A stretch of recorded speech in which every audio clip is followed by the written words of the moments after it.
eu queria a atenção de vocês para o projeto de lei do impeachment, que é objeto de uma rediscussão no Senado Federal. O senador Marinho, Rogério Marinho, que é o líder da oposição no Senado, ele pediu a retirada de trecho que prevê impeachment por fake news contra a democracia. A gente colocou aí já, olha só que bonitinho que tá aí. Sim. E o que me deixou um pouco perplexo com essa matéria é que, da forma como o projeto vem caminhando, basicamente o que eles fizeram, olha que loucura, tudo que estava dentro do projeto tinha o condão de eximir a Dilma de qualquer feito irregular, de qualquer irregularidade, de qualquer ilicitude, ilegalidade que ela havia cometido. E tudo que tem nesse novo projeto tem o condão de colocar o Bolsonaro como vilão, como alguém que deveria ter sido empichado, de qualquer forma, a qualquer custo.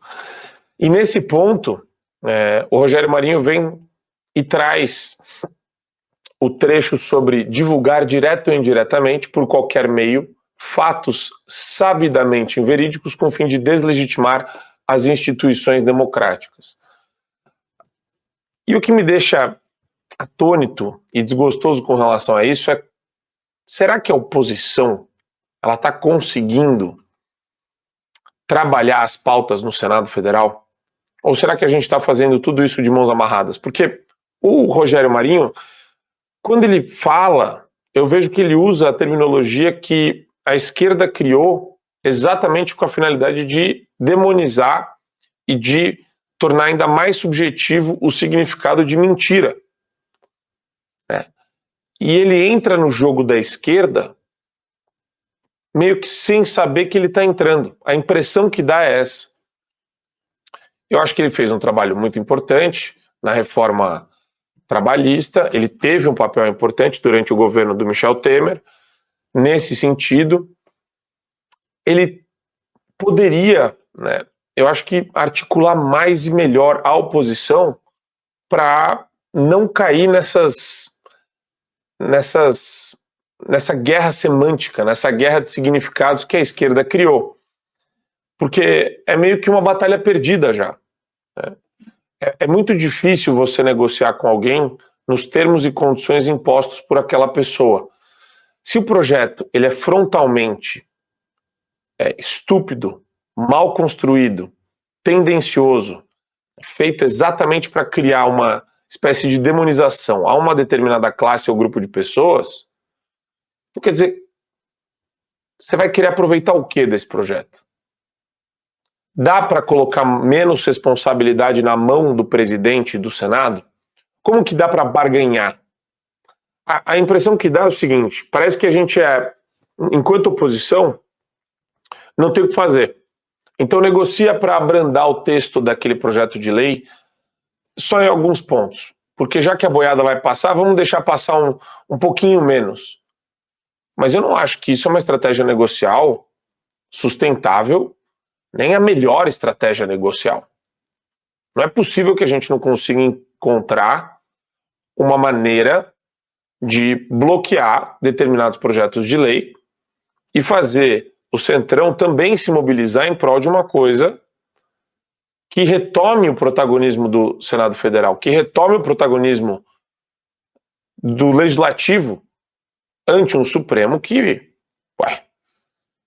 como é que a gente vai fazer agora? A gente vai esperar, toda vez que o Supremo trouxer uma pauta que não é da competência deles, a gente vai precisar que o presidente do Senado se mobilize para trazer de volta a criminalização do porte de drogas.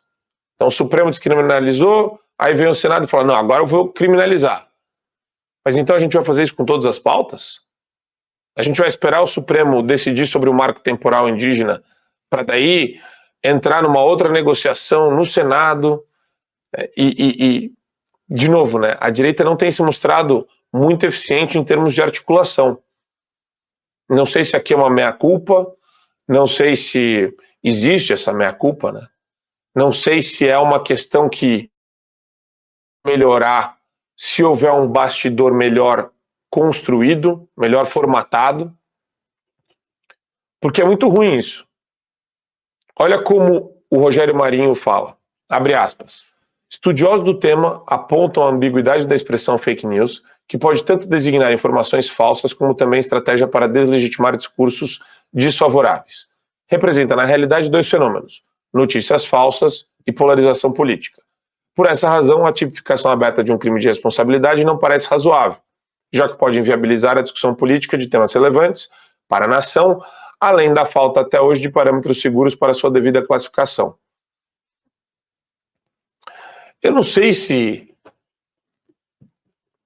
encarar de maneira técnica o absurdo é a melhor forma de você lidar com o absurdo. Porque de alguma forma você está falando, ó, existe fake news aqui e ela é isso, subjetividade pura e plena.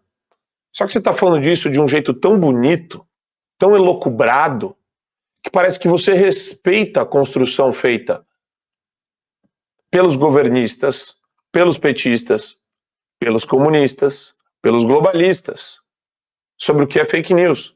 E a gente sabe que, na verdade, a mentira ela existe e os maiores promotores da mentira são os esquerdistas. Quantos livros de história foram reescritos por eles? Quantas fotos foram apagadas? Quantos conceitos foram reescritos pela teoria crítica? Então, parece que a gente entra numa guerra perdida já. É estranho isso. Sem falar que, de novo, o ponto mais importante dessa matéria é devolver ao plenário do Senado, a composição total dos senadores, a possibilidade de pautar o pedido de impeachment sem necessariamente depender do presidente do Senado. Aliás, sem depender absolutamente nada do presidente do Senado. Para mim, essa é a única saída. 27 senadores, vamos lá, vamos pautar o pedido de impeachment do Lula. Vamos pautar o pedido de impeachment do ministro Alexandre de Moraes, de todas as autoridades que são responsáveis, de acordo com o que está estabelecido na Constituição, e que podem ser responsabilizadas por um processo de impeachment. Mas de novo, né? Eu acho que é um ponto que, se não houver atenção das pessoas a respeito, os senadores muito menos... Eu estava ouvindo a Tereza Cristina falar sobre o Poder Judiciário, falar sobre ativismo judicial hoje no Pânico. Ela não sabe como funciona o controle concentrado de constitucionalidade, mas ela falou a respeito. Só que ela fala, a gente tem que restabelecer o equilíbrio entre os poderes, a harmonia, porque um deputado de oposição ou um senador não pode ajuizar uma ação direta no Supremo para invalidar tudo que a gente faz aqui no Congresso. Perfeito. Mas isso é uma PEC. E você tira o poder do Supremo Tribunal Federal por meio de uma PEC. Então, a gente fica numa situação extremamente estranha, que é, todo mundo sabe o diagnóstico, mas ninguém fala qual é o tratamento. O diagnóstico é, controle concentrado de constitucionalidade está errado. Marco, eu não sei o que é isso. É quando o cara vai lá, tem os legitimados para propor ADI, ADC, ADO, ADPF. São as 4 ações do controle concentrado. E dentre esses legitimados, você tem confederação sindical, entidade de classe de âmbito nacional, partido político com representação no Congresso Nacional, Conselho Federal da OAB. Agora, pare e vê qual que é a legitimidade que esses caras têm para pautar assunto que tem repercussão de caráter nacional, que entra na relação entre União, Estados, Distrito Federal e municípios, que interfere nas liberdades e direitos fundamentais do ser humano, que interfere em toda a dimensão de direitos que a gente discute até hoje. O que a OAB tem de legitimação para isso? Vai deixar a OAB lá? A OAB é dominada por esquerdista, petista de carteirinha. Conselho Federal, a gente viu, sai um presidente petista e entra um mais petista ainda. Quer dizer, se a discussão não for essa, a gente vai ficar numa situação muito precária, extremamente precária. Porque depois que a Tereza Cristina fala isso na entrevista do Pânico, ela não fala, então, por isso eu estou com uma proposta de emenda à Constituição, já falei inclusive com fulano, ciclano, beltrano, estou pedindo apoio para isso. Entra numa discussão sobre agro.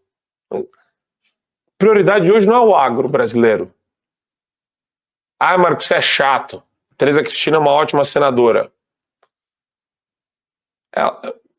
Qual é a pauta principal que a gente tem hoje? Definitivamente não é o agro. Definitivamente não é. Então é muito estranho o que está acontecendo e como está acontecendo aqui no Brasil esse desmonte e essa vassalagem para o Supremo Tribunal Federal. Não dá para a gente fingir que isso não existe. Eu vou só pedir para o Matheus me avisar quando o Pavanato entrar, que hoje nós temos a companhia do nosso queridíssimo Lucas Pavanato.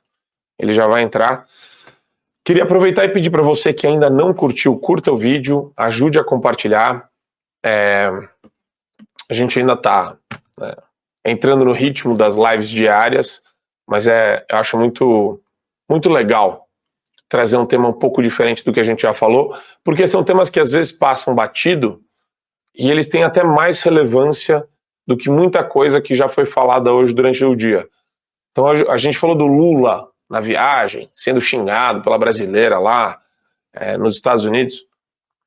Ok, quer dizer, não dá para agregar nada além disso. Mas o recado para o Rogério Marinho está dado, o recado para a oposição está dado, né? A gente tem que construir um caminho que seja mais concreto, material. A gente tem que produzir propostas de emenda à Constituição, projetos de lei com um interesse extremamente concreto.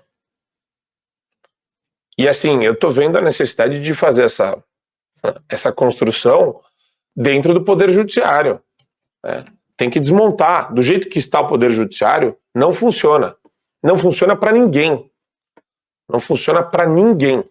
Para você ter acesso ao conteúdo integral do Fio Diário, é fundamental que você assine agora a plataforma e aproveite as condições que a gente tem promocionais para você ter todos os acessos aos programas. A Drille sobre Tudo, Marco Antônio em Direita, Além do Ponto G, entrevistas com personalidades nacionais e internacionais, óbvio, Show da Manhã e várias outras atrações do Fio Diário.